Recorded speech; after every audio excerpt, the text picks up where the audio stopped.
Hi everyone, welcome back to our channel English Rise. Today we are talking about a feeling that many people carry silently. It is not sadness, it is not anger, it is not even failure. It is the feeling of not being proud of yourself. You may be functioning, you may be working, you may be doing what is expected. From the outside, life looks normal. But inside, there is a quiet disappointment, a sense that you are capable of more. A feeling that you are not fully honoring yourself. An inner voice that whispers, "This is not the life I imagined." This feeling is more common than people admit, and it has very little to do with success. Part 2. What self-pride really means, and what it is not. Feeling proud of yourself is often misunderstood. It is not arrogance. It is not ego. It is not external validation. Self-pride is internal alignment. It is the quiet confidence that comes from knowing your actions reflect your values. You can fail and still feel proud. You can struggle and still feel grounded. And you can succeed and still feel empty. Pride does not come from outcomes. It comes from integrity. When who you are matches how you live, self-pride emerges naturally. Part 3. Why many people feel disconnected from themselves. The modern world trains people to perform, not to align. You are taught to meet expectations, to follow paths, to adapt. Slowly, you stop asking, "What do I actually want?" You begin living on autopilot. This creates distance between who you are and how you live. That distance is felt internally as dissatisfaction. You may not know what is wrong, but you feel it. This is the beginning of losing self-pride. Part 4. The role of broken promises to yourself. One of the fastest ways to lose self-respect is to repeatedly break promises to yourself. Small promises, daily intentions, quiet commitments. I'll start tomorrow. I'll take this seriously next week. I'll change when things calm down. Each broken promise weakens trust. Not trust in others, trust in yourself. Over time, your mind learns not to believe you. And when you stop trusting yourself, self-pride collapses. Part 5. Why comfort slowly destroys self-respect. Comfort is not evil, but comfort without challenge is corrosive. When life demands nothing from you, you begin to demand nothing from yourself. Avoiding difficulty feels safe in the moment, but over time, it creates internal disappointment. You know you are choosing the easier path. You feel it, and the mind keeps score. Self-pride grows through effort, through resistance, through doing what is uncomfortable but necessary. Without challenge, there is nothing to respect. Part 6. The silent comparison trap. Many people think they lack pride because they are behind others. But comparison is not the cause. It is the amplifier. You compare yourself to others because you are unsure of your own direction. Without a personal standard, external standards take over. This creates constant dissatisfaction. No matter how much you improve, someone else seems ahead. Self-pride cannot survive comparison. It only grows when progress is measured against who you were, not who others are. Part 7. Why busy lives can still feel empty. Being busy does not mean being fulfilled. You can be productive and still feel disconnected. If your effort does not serve something meaningful to you, work becomes mechanical. You move, you act, but you do not feel invested. This creates emotional emptiness. Self-pride does not come from movement. It comes from meaningful movement. Without meaning, activity feels hollow. Part 8. The gap between who you are and who you know you could be. One of the main reasons you don't feel proud of yourself is not because you failed. It is because you sense a gap. a gap between who you are today and who you know you could become. This awareness is painful. You see your potential. You feel your capacity. But your daily actions do not fully reflect it. This creates internal tension, not loud frustration, quiet disappointment. You are not angry at life. You are disappointed in yourself. And the mind never ignores this gap. It reminds you in silence, in moments of rest, in moments of comparison. Self-pride disappears when potential remains unused. Part 9. Why avoidance feels safer than honesty. Facing this gap requires honesty, and honesty is uncomfortable. It forces you to admit that some choices were easy, not right, that some habits protect comfort, not growth. Avoidance feels safer. You distract yourself. You rationalize. You say, "It's fine." But the mind knows when you are lying to yourself. Avoidance does not remove the gap. It widens it. And the wider the gap, the weaker self-respect becomes. Self-pride demands truth, even when truth hurts. Part 10. The role of discipline in self-respect. Discipline is not punishment. It is self-respect in action. Every time you do what you said you would do, trust grows. Every time you avoid effort, trust weakens. Self-pride is built through consistency, not intensity, not motivation. Consistency. Discipline tells your mind, "I can rely on myself." And when the mind trusts you, confidence becomes quiet and stable. Without discipline, self-pride cannot survive. Part 11. Why seeking validation makes you feel smaller. When self-pride is weak, external validation becomes addictive. You look for approval, for recognition, for reassurance. But validation never satisfies. It creates dependency. You begin living for reaction, not alignment. Every compliment feels temporary. Every criticism feels personal. Self-pride cannot grow when your worth depends on others.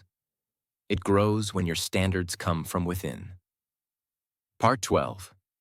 How small daily choices shape self-image.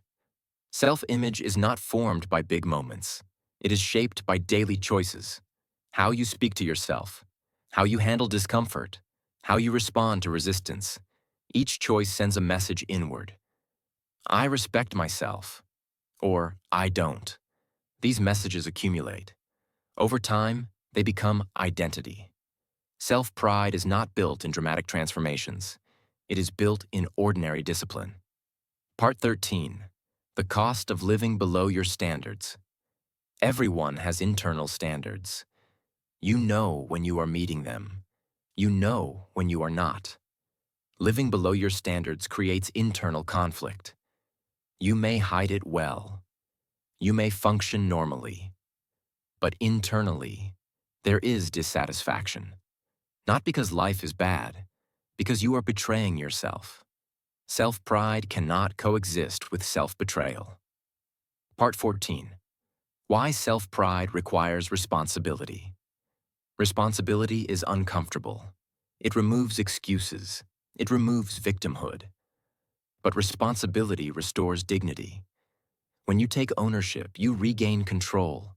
You stop blaming circumstances. You stop waiting for permission.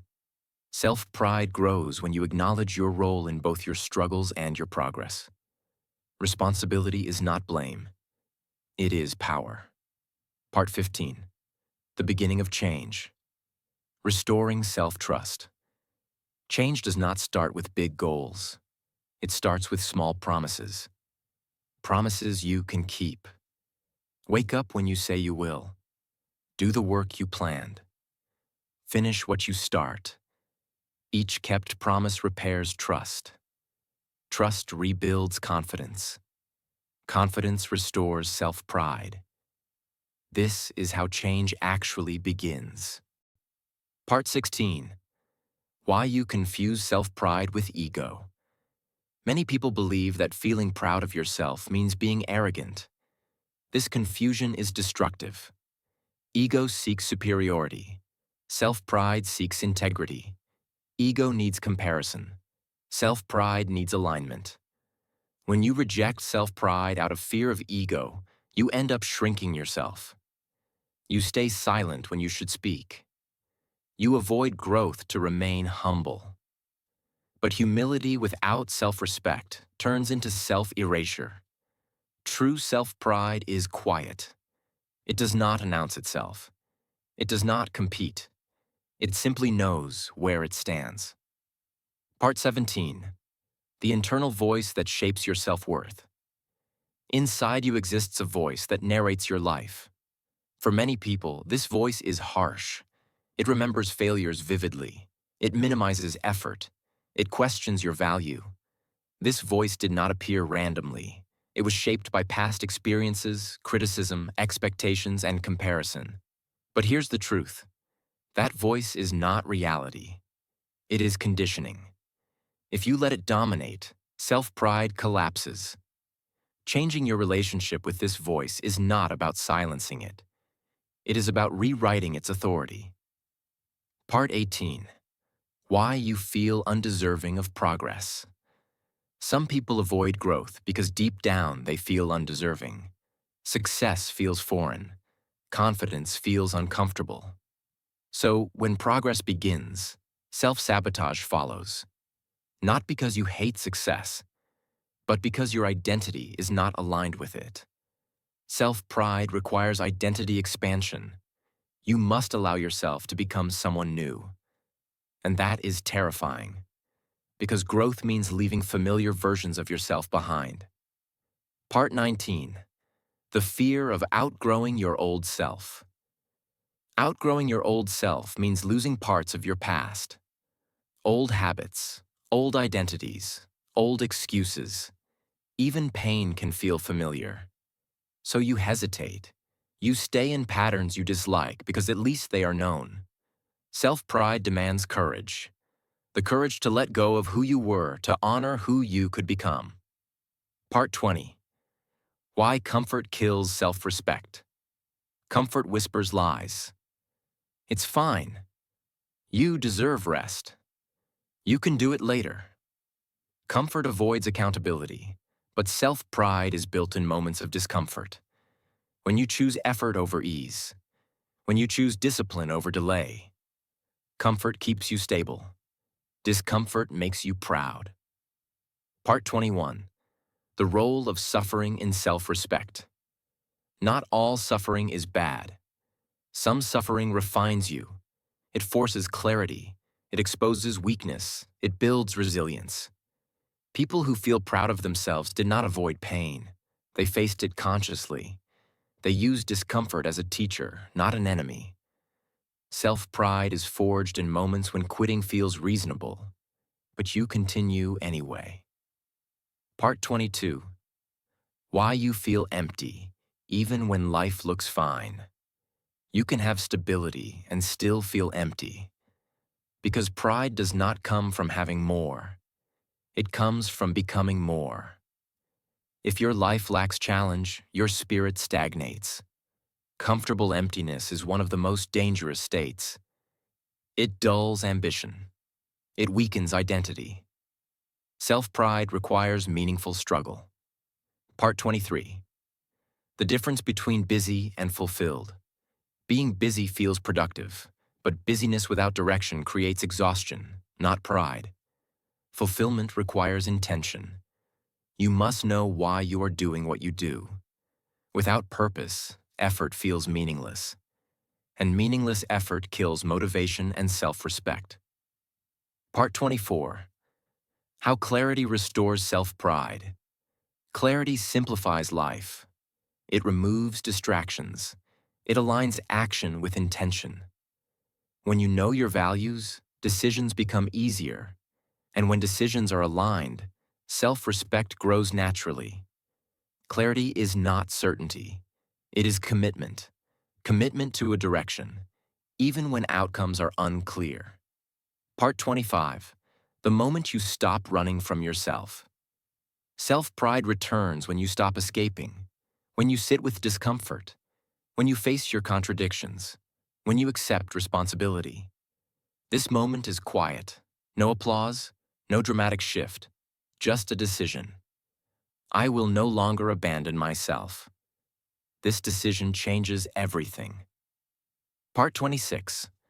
Why small promises to yourself matter more than big goals. Many people believe self-pride comes from big achievements, but big goals often feel distant, abstract, unreachable. Self-pride is not built in the future. It is built in the present. It is built when you keep small promises to yourself. Waking up when you said you would. Finishing what you started. Doing the uncomfortable task you wanted to avoid. Each small promise kept restores trust in yourself. And self-trust is the foundation of self-pride. Without it, no achievement ever feels enough. Part 27. How broken self-trust destroys confidence. If you constantly break promises to yourself, your mind remembers. Even if you consciously ignore it, your subconscious keeps score. It learns one thing: I cannot rely on myself. This belief quietly erodes confidence. You hesitate, you doubt, you second-guess. Not because you are incapable, but because you no longer trust your own word. Rebuilding self-pride begins with rebuilding self-trust, and self-trust is rebuilt through consistency, not intensity. Part 28. Why consistency feels boring but saves your life. Consistency lacks drama. There is no rush, no instant reward, no visible transformation at first. That is why most people avoid it. But consistency creates identity. It changes how you see yourself. I am someone who follows through. I am someone who does not quit. I am someone who respects my word.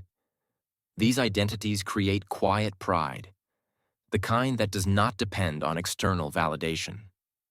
Part 29. The dangers of seeking validation instead of self-respect. Validation is addictive. Likes, praise, recognition. They feel good, but they are unstable. When validation disappears, self-worth collapses. Self-pride is internal. It does not require witnesses. If you only feel proud when others approve, you are not living for yourself. You are performing.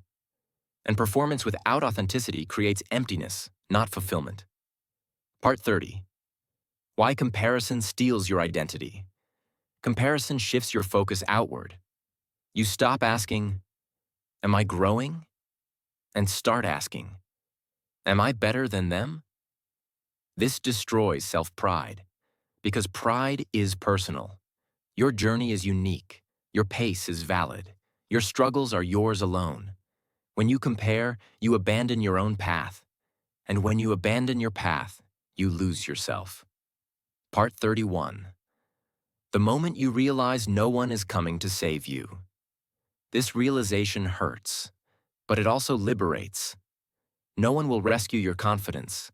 No one will hand you pride. No one will fix your self-image. This responsibility is yours. And that is not a burden. It is power. Because if you are responsible for your decline, you are also responsible for your rise. Part 32.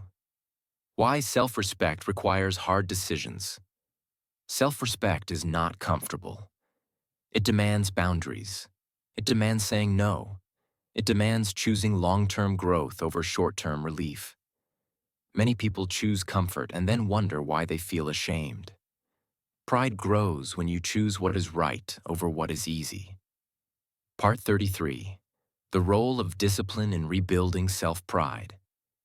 Discipline is misunderstood. It is not punishment. It is protection. It protects your future self from the consequences of today's avoidance. Each disciplined action sends a message to your mind. I care about myself. That message, repeated daily, rebuilds pride naturally. Part 34. Why you must face discomfort alone. Some journeys cannot be shared. Your internal battles are yours to fight. Others may support you, but they cannot walk for you. This solitude strengthens you. It forces honesty. It builds resilience. It deepens self-connection. Self-pride grows when you learn to stand alone without collapsing. Part 35. The shift from self-criticism to self-accountability. Self-criticism is destructive. It shames without guiding. It punishes without teaching. Self-accountability is different. It asks, what can I do better next time? What did I avoid? What responsibility did I ignore? Accountability empowers. It turns mistakes into lessons, not identity labels. This shift is essential for sustainable self-pride. Part 36. Why relapses do not erase your progress.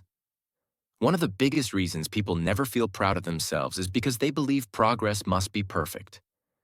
One mistake, one bad week, one moment of weakness, and they conclude, I'm back to zero. That belief is false. Relapses do not erase growth. They reveal where growth is still needed. Self-pride is not built by never falling. It is built by standing up without self-betrayal. When you stop using setbacks as proof of failure and start using them as feedback, your relationship with yourself changes. You stop punishing yourself. You start guiding yourself. That shift alone restores dignity. Part 37. The quiet confidence that comes from self-alignment. True self-pride is not loud. It does not need to convince anyone. It does not need to dominate conversations. It does not need constant reassurance. It is calm. It comes from alignment between what you believe and how you live. When your actions reflect your values, you feel grounded, even on hard days, even when results are slow. This quiet confidence is unshakable because it is earned, not imagined. Part 38. Why your past does not disqualify you from pride. Many people feel ashamed because of who they used to be. Past mistakes, missed opportunities, versions of themselves they regret. But your past does not define your ceiling. It defines your contrast. Growth is only meaningful when there was something to overcome. Self-pride does not come from a perfect history. It comes from conscious evolution. If you are more honest, more disciplined, more aware than you were before, you have earned respect, including your own. Part 39. The moment pride stops being a feeling and becomes a state. At first, pride comes and goes. Some days you feel it, some days you don't. But over time, if you remain consistent, it becomes stable. Not excitement, not arrogance. Stability. You stop questioning your worth daily. You stop needing proof constantly. You know who you are becoming. And that knowledge creates peace. Part 40. How self-pride changes the way you move through life. When you feel proud of yourself, everything shifts. You speak with clarity. You set boundaries without guilt. You walk away from what disrespects you, not aggressively, not defensively, calmly, because you no longer need external permission to value yourself. This is not confidence given by the world. This is confidence built internally. Part 41. The final realization about self-pride. Self-pride is not about being better than others. It is about being loyal to yourself. It is about choosing growth even when no one is watching. It is about becoming someone you can respect in silence. If you don't feel proud of yourself, it doesn't mean you are broken. It means you are being called to live more deliberately. And that call, if answered, changes everything. If this story resonated with you, remember that every day is a chance to rebuild your relationship with yourself. And if you are also using these stories to improve your English listening and comprehension, you are already investing in your growth. Subscribe to English Rise for more calm, meaningful English stories that help you improve your language while strengthening your mindset. See you in the next journey. Drop your feedback in the comments. Suggestions and improvements are always welcome.